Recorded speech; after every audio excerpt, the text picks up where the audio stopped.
Il l'a fait à nouveau. Le pape Léon XIV surprend, déplace et laisse comprendre plus qu'il ne dit. Dans ses dernières déclarations et ses premiers gestes officiels, quelque chose bouge. Et ce n'est pas seulement le style, c'est le fond. Mais quelle Église est réellement en train de naître sous son pontificat? Ne vous arrêtez pas à la surface. Restez jusqu'à la fin, car le détail qui clarifie tout arrive juste là, là où personne ne regarde. Parfois, il n'est pas nécessaire de crier pour se faire comprendre. Il suffit d'un geste, d'un mot, d'un regard dans la bonne direction. C'est ce que beaucoup ont perçu dans les premiers jours du pontificat du pape Léon XIV. Un changement de ton, de présence, de souffle. Quelque chose a changé, non pas dans les gros titres, mais dans le cœur de l'Église. Son élection a suscité curiosité et espoir, mais aussi un sentiment de retour à l'essentiel. Il n'y a eu aucune fracture dramatique, aucun geste théâtral, mais celui qui connaît le langage de la liturgie, des symboles et de la tradition a saisi les signes. L'atmosphère que l'on respire aujourd'hui dans les palais sacrés est différente. Il y a le silence, non pas par manque de mots, mais par le respect que génère la clarté. Les premiers gestes du nouveau pontife, sobres, mesurés, mais denses, ont trouvé un écho profond parmi les fidèles. Pas tant parce qu'il casse, mais parce qu'il répare les choses. C'est comme si Rome avait redécouvert une voix plus ancienne, mais toujours vivante, plus familière, mais pas nostalgique. Beaucoup parlent de nouveauté, mais il est peut-être plus juste de dire que l'on entrevoit une direction, celle d'un pontificat qui ne se limite pas à accompagner, mais qui guide. Qui ne court pas après le monde, mais le questionne avec la force de la foi. Qui parle avec un accent catholique, reconnaissable, fiable. Et cela, en soi, constitue déjà un tournant. L'homélie de la messe marquant le début du pontificat du pape Léon XIII n'est pas passée inaperçue. Non pas pour son ton enflammé ou ses déclarations grandiloquentes, mais pour sa clarté théologique et la profondeur de la référence qu'il a choisie, Saint Augustin. C'est à partir de là que s'est dessinée une vision du ministère pétrinien, enracinée dans la tradition, mais tournée vers le présent. L'Église est composée de tous ceux qui vivent en harmonie avec leurs frères et aiment leurs prochains, a déclaré le pontife, citant l'ancien docteur de l'Église. Une phrase qui peut paraître inoffensive à première vue, mais le contexte dans lequel saint Augustin l'a prononcée, une dispute théologique avec les donatistes, lui redonne toute sa force. Ce que le pape Léon XIV a voulu rappeler, ce n'est pas un vague idéal d'harmonie, mais une communion fondée sur la vérité. Non pas un sentiment, mais une réalité objective qui ne se réalise que dans la fidélité à la doctrine du Christ. Il ne suffit pas de dire que nous sommes frères. Il faut que nous soyons réellement frères, c'est-à-dire dans la même foi, dans le même corps, dans le même héritage. L'Église, dans cette vision, n'est pas un champ ouvert où l'on s'arrête sans but, mais une maison construite sur un rocher. Et le rocher est le Christ, comme l'a rappelé le pape avec un langage essentiel, mais sans équivoque. La charité, a-t-il souligné, n'est jamais séparée de la vérité.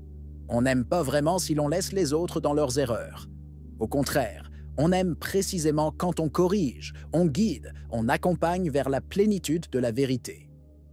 La citation augustinienne s'est alors révélée être un programme. Il n'y a pas de communion sans vérité, il n'y a pas d'unité sans adhésion à la doctrine. Et ceux qui s'attendaient à des paroles conciliantes ou à des ouvertures indistinctes ont trouvé en revanche une affirmation claire. La véritable autorité de l'Église est l'amour du Christ, mais cet amour a un visage précis, celui de la vérité incarnée. C'est ici que le pape Léon XIV a commencé son voyage, non pas avec des proclamations, mais avec une homélie qui parlait clairement. Puis est arrivé le moment que tout le monde attendait, la première rencontre officielle du pape Léon XIV, avec les délégations œcuméniques et interreligieuses. Un événement inévitable, certes, mais aussi chargé d'attentes, surtout pour ceux qui espéraient un changement de direction clair par rapport aux décennies passées. La question était sur toutes les lèvres. Citera-t-il le document d'Abu Dhabi, signé en 2019? Ce texte tant discuté qui parlait du pluralisme religieux voulu par Dieu. La réponse est arrivée. Oui, il l'a mentionné. Mais, et c'est un « mais » décisif, il l'a fait intelligemment, en choisissant des mots et des omissions qui en disent bien plus qu'il n'y paraît. Il a parlé des efforts remarquables réalisés par le pape François en faveur du dialogue interreligieux. Il a reconnu la culture du dialogue comme une voie. Mais il n'a même pas mentionné la phrase la plus controversée du document. Aucune référence à la volonté divine des religions. Aucune concession au relativisme. Au contraire, au cœur de son discours, il déclarait sans hésitation « La vérité est une personne, le Christ ».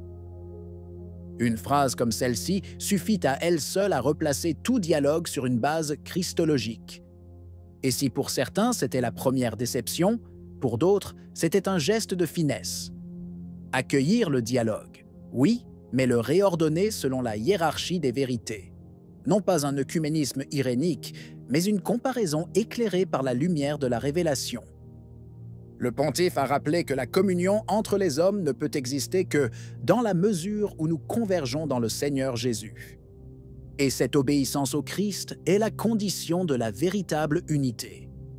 Même la référence à la Trinité et au Credo de Nicée n'est pas passée inaperçue dans une année, la 1700e depuis sa proclamation, qui ne peut être choisie au hasard. Léon XIV ne recherchait pas la confrontation, mais pas non plus l'ambiguïté. Il a choisi un chemin étroit, celui de quelqu'un qui veut rencontrer l'autre sans vendre sa propre identité. Il s'agit d'un coup porté au cœur d'un certain langage qui, au cours des dernières décennies, a fini par confondre la communion ecclésiale avec l'humanitarisme mondial. Léon XIV a tracé une ligne que beaucoup pensaient effacer, celle entre l'universalisme naturel et la fraternité surnaturelle qui naît dans le baptême. Le premier peut bouger, le second sauve. Le nœud du problème est le même, la synodalité, thème central de ces dernières années, présenté comme un paradigme ecclésial, un outil d'écoute et de cheminement partagé, mais aussi comme mot-clé pour un modèle d'Église plus horizontal, participatif, parfois insaisissable dans son contenu. La différence aujourd'hui est visible dans la manière dont Léon XIV aborde ce concept.